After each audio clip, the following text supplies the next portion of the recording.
వినియోగదారుల హక్కులే శ్వాసగా, ధ్యాసగా ఆయన నిరంతరం సాగించే అలుపెరగని పోరాటం ఆదర్శనీయం. వినియోగదారుల సేవయే విష్ణుసేవగా భావించే బొబ్బిలి బంగారయ్యతో ముఖాముఖి నిర్వహించడం జరిగింది. వినియోగదారుల సేవలను గుర్తించి రాష్ట్ర ప్రభుత్వం స్వచ్ఛంద సేవా సంస్థలు 125 అవార్డులను సాధించిన పశ్చిమ గోదావరి జిల్లా ఉండి నియోజకవర్గం ఆకివీడుకు చెందిన బొబ్బిలి బంగారయ్య గారితో వచ్చిన అవార్డులను తెలుసుకోవడం జరిగింది. ఆయన మాటల్లోనే తెలుసుకునే ప్రయత్నం చేద్దాం. వినియోగదారుల సంఘం తరఫున మీకు 100 పైన అవార్డులు వచ్చినాయి అని తెలిసింది. 125 అవార్డులు. నేను పశ్చిమ గోదావరి జిల్లా ఆకుడు గ్రామంలో గత 52 సంవత్సరాల నుంచి కాపురం ఉంటున్నాను. నేను 1989న ఆకివీడులో వినియోగదారుల సంఘాన్ని స్థాపించి ఆకివీడులో భయంకరమైనటువంటి ప్రాబ్లమ్స్ దృష్టిలో పెట్టుకుని ఆకివీడులో 1989న ముఖ్యంగా ఆకివీడు ఆ రోజుల్లో గ్యాస్ ప్రాబ్లం ఎక్కువగా ఉండేది. రాత్రి 12 గంటలకు వెళ్ళి లైన్లో నిలబడేవారు. భయంకరమైనటువంటి పరిస్థితుల్లో గ్యాస్ కొరకే మా వినియోగదారుల సంఘాన్ని స్థాపించాం. మరి వాళ్ళు స్థాపించి సుమారు పోరాటాలు చేసి వాళ్ళు శుభ్రంగా గ్యాస్ తీసుకుంటున్నారు. అదే రకంగా ఒకప్పుడు టెలిఫోన్ డిపార్ట్మెంట్ కూడా మాది మున్సిపాలిటీ కాకపోయినా కూడా ఆ డిపార్ట్మెంటు ఒక 110 రూపాయల అద్దెని 180 రూపాయలు చేశారు. ఈ దుర్మార్గమైన చర్య అని చెప్పి టెలిఫోన్ డిపార్ట్మెంట్ పోరాడి కృషి చేస్తే ఒక సంవత్సరం తర్వాత మళ్ళీ 110 చేశారు. ఆ 110 చేయటమే కాకుండా సంవత్సరంలో వదిలేసినటువంటి 180 రూపాయలు ఆ 70 రూపాయల యొక్క తిరిగి అలా ఇవ్వడం జరిగింది. ఈ రకంగా అనేక పోరాటాలు గ్యాస్ ప్రాబ్లమే కానీ టెలిఫోన్ డెంటల్ ప్రాబ్లమే కానీ ఎవరైనా ఒక కరెంటు బిల్లు ఎక్కువగా వచ్చి కరెంటు బిల్లు కాలింగూడెంలో ఒకసారి ఆ స్కూల్కి కూడా 1,00,000 రూపాయలు కరెంటు బిల్లు వచ్చింది. అలాగా కాలింగూడెంలో సుమారు ఒక 50 కుటుంబాలకి దగ్గరగా 10 లక్షల రూపాయల బిల్లు వచ్చాయి. అప్పుడు గవర్నమెంట్ ఈపీఎఫ్ మన కన్జ్యూమర్ ఫోరం విశాఖపట్నంలో ఉంటుంది డిపార్ట్మెంట్. అది ఆ డిపార్ట్మెంట్ యాక్ట్లో తెప్పించి పోరాడి సుమారు 20 లక్షల రూపాయల కరెంటు బిల్లుల్ని 4 లక్షల రూపాయలు కుదించే విధంగా ఏర్పాటు చేయడం జరిగింది. అదే రకంగా టెలిఫోన్ టెంట్లు కానీ లేకపోతే ఈ సుమారు ఏది జరిగినా కరెంట్ బిల్లే కాకుండా ఒక ఫ్రిడ్జ్ కొన్నా టీవీ కొన్నా ఏది కొన్నా కూడా ఒక అన్యాయం జరిగితే నేను ఒక రూపాయి ఆశించకుండా మరి నేను పోరాటం జరిగింది. అదే రకంగా మరి ఒక వాణిజ్య బ్యాంకు ఆకివీడులో ఉన్న వాణిజ్య బ్యాంకు ఒక పెద్ద బ్యాంకు సుమారు జిల్లాలో ఒక సంవత్సరంలో ఒక నెల కట్టకపోవటం వల్ల ఎల్ఐసి పంటల బీమా కట్టకపోవటం వల్ల సుమారు 3 కోట్ల రూపాయల ఇన్సూరెన్స్ రైతులకు రాకుండా పోయింది. అప్పుడు 3 కోట్ల రూపాయల ఇన్సూరెన్స్ కోసం తాడేపల్లి కూడా ఆకివీడు అలాగే మామూలుగా జిల్లా అంతా తిరిగి పోరాడితే సుమారు 2,50,00,000 వరకు మాకు ఆంధ్ర బ్యాంకు ముందు బ్యాంకు నుంచి డబ్బులు ఇచ్చి వాళ్ళని ఆదుకోవడం జరిగింది. అలాగే ఈ విధంగా నేను 15 కోట్లు 10 కోట్ల పైన 15 కోట్ల వరకు కూడా ఈ వృద్ధులకి వినియోగదారులకి నష్టపోయిన వరకు ఇప్పించడం జరిగింది. అదే రకంగా కూడా ఆఖరిగా బ్యాంకులో 1 కోటి రూపాయలు బంగారం పోతే ఆ బంగారం పోయి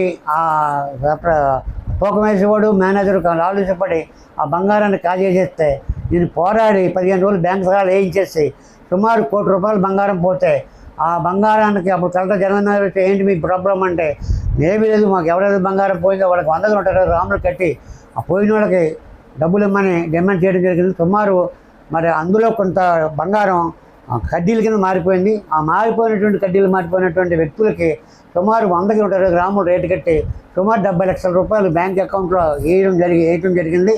ఇలాగా ఎన్నో పోరాటాలు చేసి అనేక కష్టాలు పడి బాధలు పడి మన మీద దాడులు చేసిన పరిస్థితులు కూడా కొన్ని ఉండేవి.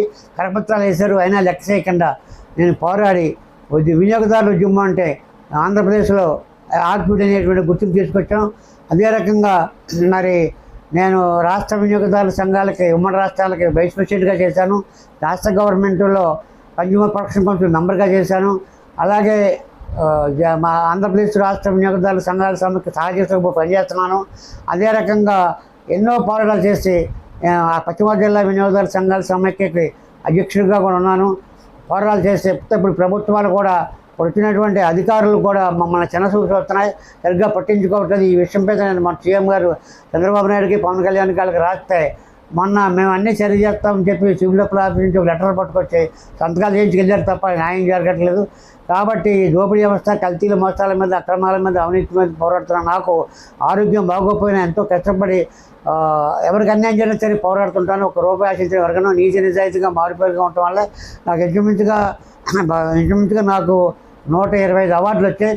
ముఖ్యంగా ఇందులో 2010లో వృద్ధుల సంఘం కూడా స్థాపించి ఆక్వేల్లో అన్నదాత సరాధార కార్డు వృద్ధుల సంఘం స్థాపించి ప్రతి నెలకు కానీ 2 నెలలకు కానీ ఒక మీటింగ్ పెట్టి పేదలకి ఒక దాత సహకారంతో 100 మందికి కానీ 120 మందికి కానీ దుప్పట్లు చీర కూడా ఇప్పిస్తుంటాం.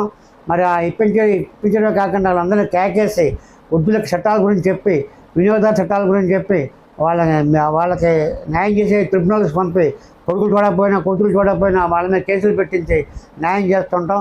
ఈ రకంగా నేను పోరాటాలు చేయడం వల్ల వృద్ధుల సంఘానికి, వినియోగదారుల సంఘానికి కలిపి నాకు 125 అవార్డులు వచ్చాయి. 125 అవార్డులలో ఇంచుమించుగా మన జిల్లా కలెక్టర్ గారు వెస్ట్ గోదావరి ఎవరైతే 52 సార్లు బెస్ట్ సర్వీస్ అవార్డు ఇచ్చారు. అదే రకంగా స్టేట్ గవర్నమెంట్ 18 సార్లు ఇచ్చింది. నేను 125 అవార్డులు తీసుకుని పద్మశ్రీ అవార్డు కోసం 9 సార్లు అప్లై చేశాను.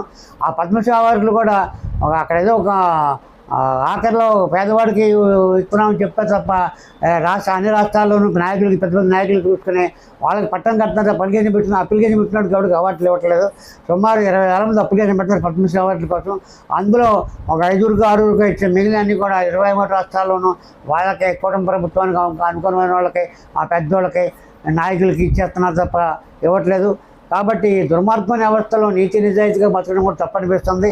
ఏదేమైనా నాకు 73 ఏళ్ల వయసు. నా జీవితానికి ఈ యొక్క అవార్డులో మరి నేను ఇంచుమించుగా లైఫ్ టైమ్ అచీవ్మెంట్ అవార్డు 10 దాకా వచ్చినాయి. NT Rama Rao lifetime achievement award, Puchalapalli Chandrababu lifetime achievement, BR Ambedkar lifetime achievement, Jyotirao lifetime, Dasanarayana Rao lifetime achievement award, Allu Sriramaraju lifetime achievement, 10 lifetime అవార్డులు వచ్చాయి. కాబట్టి నాకు ఆఖరి క్షణం వరకు, నా జీవితం ఉన్నంత వరకు కూడా నేను వినియోగదారుల సేవలు, ఉద్యోగ సేవలు తరించి జీవించాలని కోరుకుంటున్నాను. కాబట్టి ఇవాళ క్షణంలో తెలుసు గారు వచ్చి నా దగ్గర ఇవాళ ఎంటర్ చేసుకోవడం నాకు ఆనందంగా ఉంది. కాబట్టి నేను ఎన్నో పోరాటాలు చేసిన, నేను ఇంచుమించుగా ఎప్పుడో రామారావు గారు ముఖ్యమంత్రి నేను 76లోనే 78లో ఆర్టికల్ రాశాను. ఆయన పార్టీ పెట్టక ముందు కూడా రాశాను. పార్టీ పెట్టక కూడా ఆయన నన్ను కౌరంపేట 3 సార్లు పార్టీ ఎలా ఉండాలని కూడా చర్చించారు.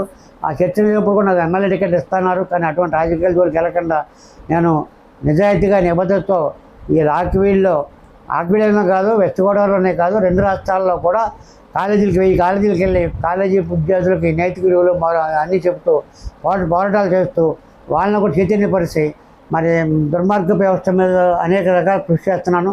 కాబట్టి మరి ఈ రోజుల్లో మాలాంటి వాళ్ళకి రోజులు కాకపోవచ్చు, కానీ నా జీవితం పోయిన తర్వాత నా చరిత్ర ఉంటుందని చెప్పి ఆశతో నేను జీవిస్తున్నాను. నాకు 3 ఆడపిల్లలు. నాకు ఇవాళ అనారోగ్యంతో బాధపడుతున్నా సరే వచ్చే ఆదాయం లేక కష్టాల కడల్లో బందీకారాలు జీవిస్తున్నాం. ప్రభుత్వం కూడా మరి వినియోగదారుల ఉద్యమాన్ని, వృద్ధుల ఉద్యమాన్ని బలపరిచి ఆదుకోవాలని ఈ ప్రభుత్వం అధికారులను కూడా మరి డిఎస్ఓలు, ఏఎస్ఓలు వాళ్ళు ఇచ్చినట్టుగా జిల్లాలు ఇడిపోయిన తర్వాత బొత్తుగా మా ఉద్యమం నాశనం అయిపోయింది. వెస్ట్ గోదావరి ఉద్యమం అంటే భారతదేశంలో నెంబర్ 1గా ఉండేది. అటువంటి ఉద్యమాన్ని ఇక్కడ అధికారులు పట్టించుకోకపోవడం వల్ల వాళ్ళు మరి వాళ్ళ యొక్క అనాలోచిత చర్యల వల్ల మా ఉద్యమం నీరుగారిపోతున్నాయి. ఈ విషయం మీద కూడా కేంద్ర ప్రభుత్వం మరి మాలాంటి వాళ్ళని ఆన్సర్ ఫుడ్ కమిషన్లో ఇవాళ మరి రకరకాలుగా అంగన్వాడీలో వీటిలో రకరకాల దోపిడీలు జరుగుతున్నాయి. బియ్యాలు అమ్మేసుకుంటున్నారు, రకరకాల ఇదవుతున్నాయి. కాబట్టి మనందరం కూడా ఈ యొక్క వ్యవస్థను బాగాడాలంటే మాల నియోజకపరులైన ఉద్యమ సేవకులని ఉపయోగించుకొని మన సివిల్ సప్లైలో ఉన్నటువంటి నిఘా పోస్టుల్లో మా అలాంటి ఉపయోగించుకుని మా యొక్క సేవలు ఉపయోగించుకునే వాళ్ళని డిమాండ్ చేస్తున్నాను. కాబట్టి దోపిడీ వ్యవస్థ మీద కల్తీ, దగా, మోసం, అవినీతి లేని నవ సమాజ నిర్మాణం కోసం మనందరం కూడా సహకరించి కృషి చేయాలని చెప్పి కోరుకుంటూ మరి వాళ్ళ మాకు చక్కటి అవకాశం ఇచ్చినటువంటి ఆదిశక్తి న్యూస్ వారికి నేను ధన్యవాదాలు తెలుపుకుంటూ సెలవు తీసుకుంటున్నాను.